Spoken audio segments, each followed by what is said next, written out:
Qa kemi ble qka do zoti Hadërgjonaj? Sepse kur e that ju këtë, më kujtu dje lajmi që zoti Kurti na prezentoj edhe antitankën Gjerman. Po, shumë mirë, shumë mirë. E thash edhe që në fillim, pajisjet e ushtrisë, sistemet e ushtrisë, armatimi, nuk duhet shumë të përdoren për fushata elektorale dhe marketing politik.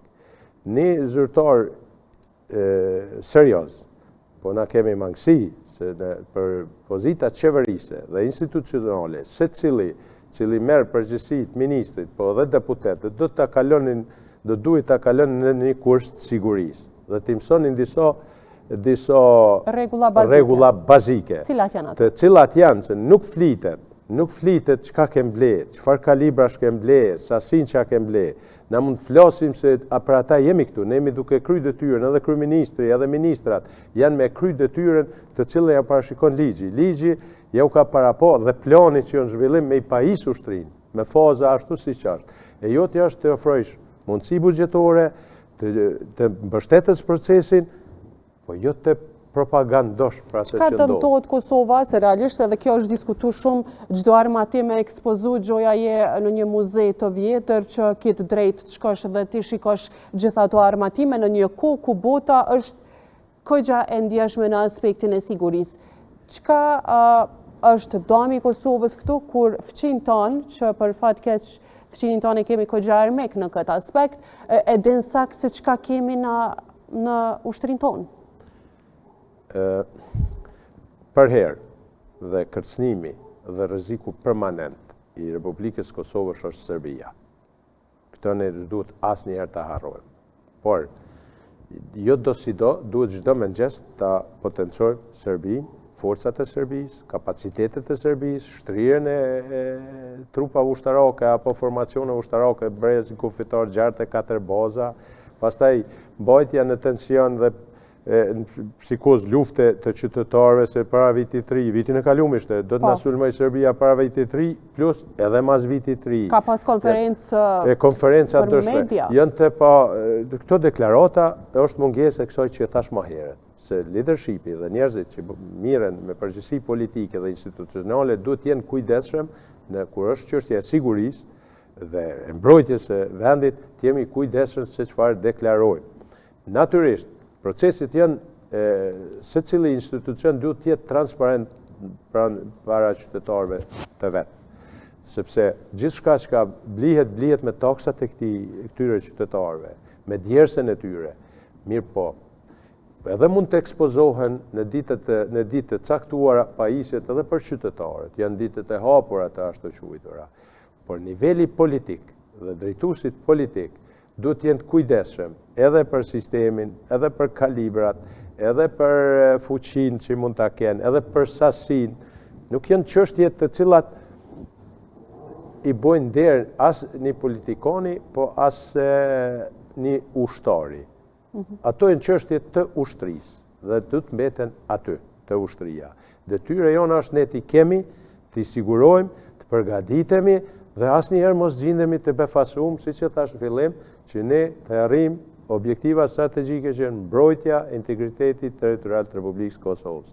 Dhe kur mos të harrojmë se si Kosovë ne e kemi fillu luftën të vetëm si ushtri qendrore e Kosovës, e kemi përfunduar bashkërisht me aleatët.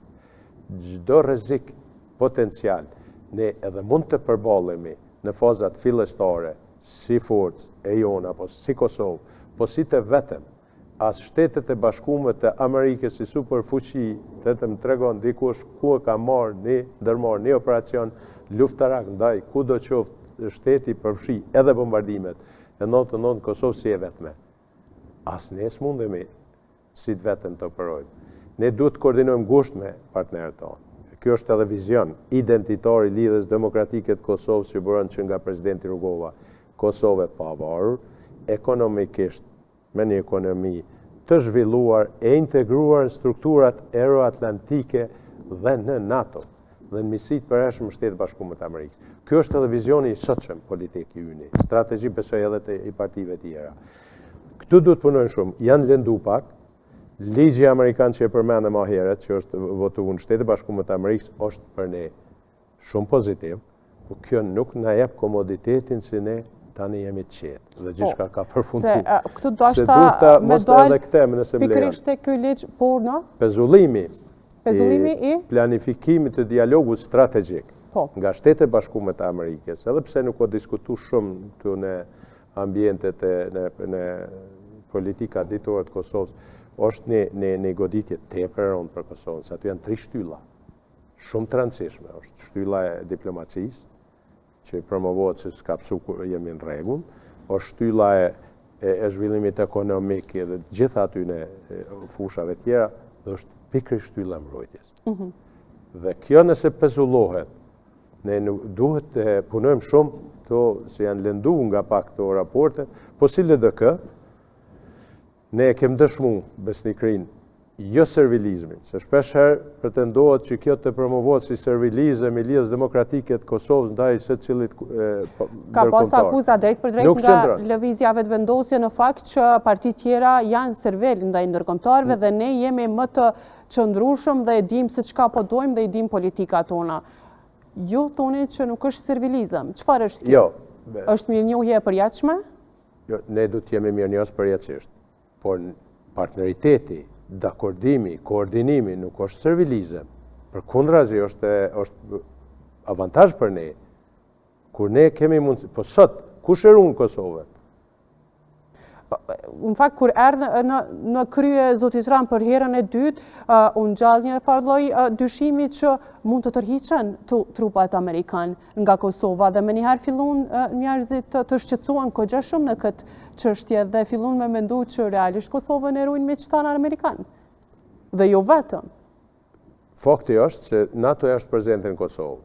Përgjegjësia kryesore për ruajtjen e kufive janë trupat e NATO-s. Po jo vetëm që ruajnë kufit e Kosovës, por ruajnë edhe stabilitetin në Ballkanin perëndimor. Kështu që kanë një peshë shumë madhe dhe këtë nuk duhet të harrojmë. Ky është fakt. Asnjëherë ne s'mund të dalim në një hap tjetër dhe të shfaqemi se pa potencu këtë. Është servilizëm ky, është servilizëm qëndrimi dhe ato prezenca atyre këtu. Ne du të luftojmë të kemi partneritet, a të synojmë të integrohemi në NATO. Natyrisht që po me këtë do të integrohemi dhe të kush.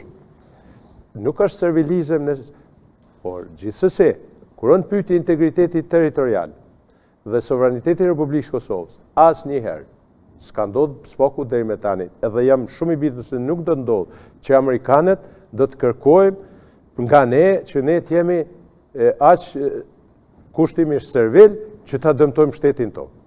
Në një kërkesë nëse ekziston dikun në kisha pas qef me kuptu se Amerika po kërkon që ne ta dorëzojmë Kosovën në asnjë mënyrë. Kur e dim